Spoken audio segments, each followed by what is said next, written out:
Okay, next one. If 1 plus 3p by 3, comma 1 minus 2p by 2 are probabilities of two mutually exclusive events.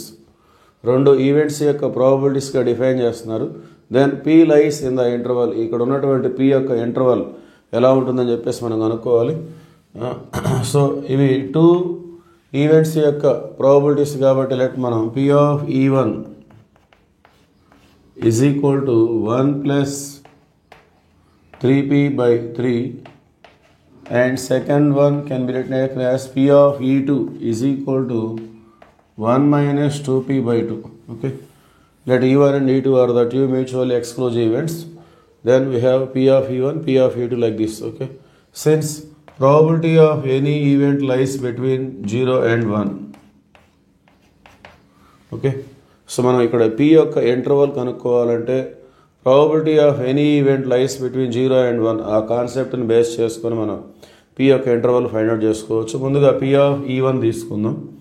0 less than or equal to 1 plus 3p by 3 less than or equal to 1. Okay, so 3 అనేది రెండు వైపులకు వచ్చేస్తుంది. 3 0 0 3 1 3. So 0 less than or equal to 1 plus 3p less than or equal to 3 1 3. Next 1 కూడా రెండు వైపులకు వచ్చేస్తుంది. 0 minus 1 minus 1 less than or equal to 3p less than or equal to 3 minus 1 means 2. Next 3తో divide చేసుకోవాలి. So it become minus 1 by 3 less than or equal to p less than or equal to 2 by 3.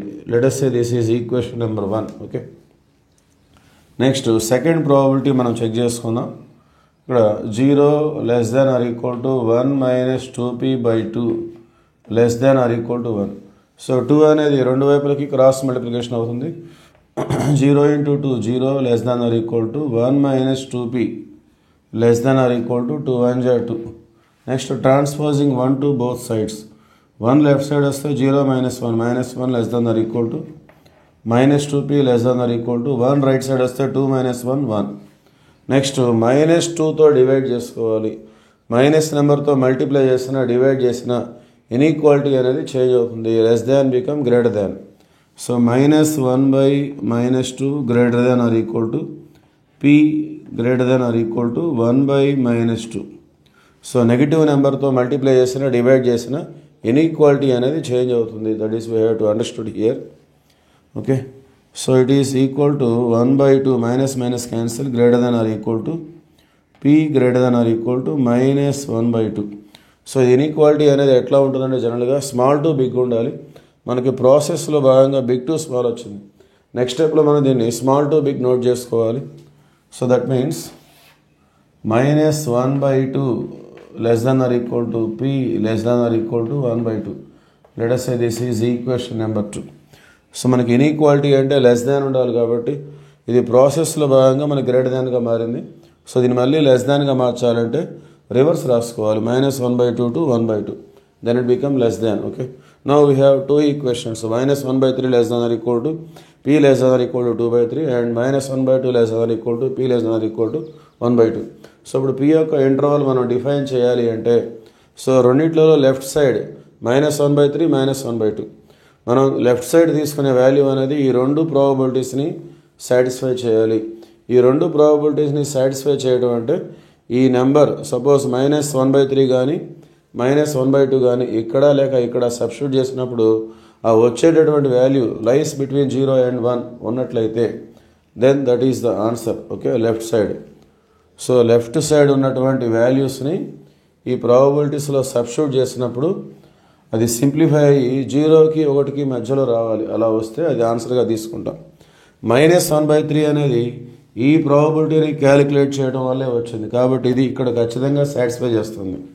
So దీన్ని మనం second ప్రాబబిలిటీకి మనం verification చేసుకోవాలి. So minus 1 by 3 minus into minus plus. So 1 plus 2 by 3 1 minus 2 into minus 1 by 3 by 2.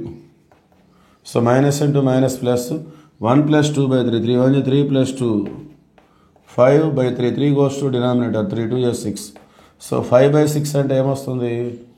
So it is 0.68 0.8. Okay, So it lies between 0 and 1. So 0 less than or equal to 0.8 less than or equal to 1.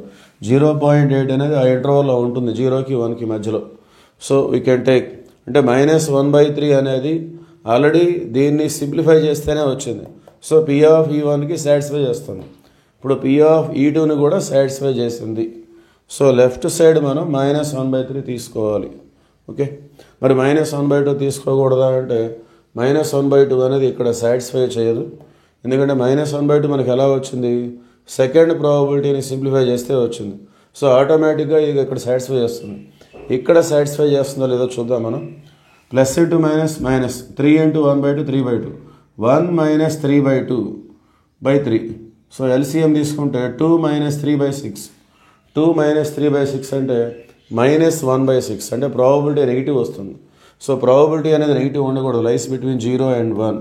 So we cannot take -1/2 on left side. Okay, we take only -1/3 and it satisfies both the probabilities. Okay, so left side answer వచ్చేసింది -1/3. Right side ఇక్కడ 2/3 ఉంది, ఇక్కడ 1/2 ఉంది. So మనం 2/3 check చేసుకున్నట్లయితే so 2/3 అనేది దీన్ని simplify చేస్తేనే వచ్చింది ఫస్ట్ ప్రాబబిలిటీ. సో ఆటోమేటిక్గా దీన్ని సాటిస్ఫై చేస్తుంది. సెకండ్ ప్రాబబిలిటీలో మనం చెక్ చేసుకుందాం. 1 - P ప్లస్లో 2/3 పెట్టుకోవాలి. 1 - 2 into 2/3 so 3 - 4 that means -1/6.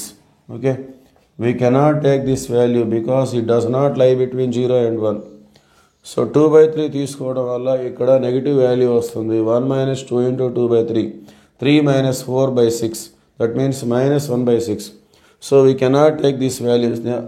So ఎప్పుడైతే తీసుకోకూడదు ఆటోమేటిక్గా మిగిలిపోయింది ఏంటి, ఇంకా 1/2 మాత్రమే. Okay, so finally P belongs to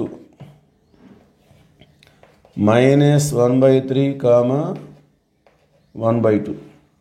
So that is the answer. So option A.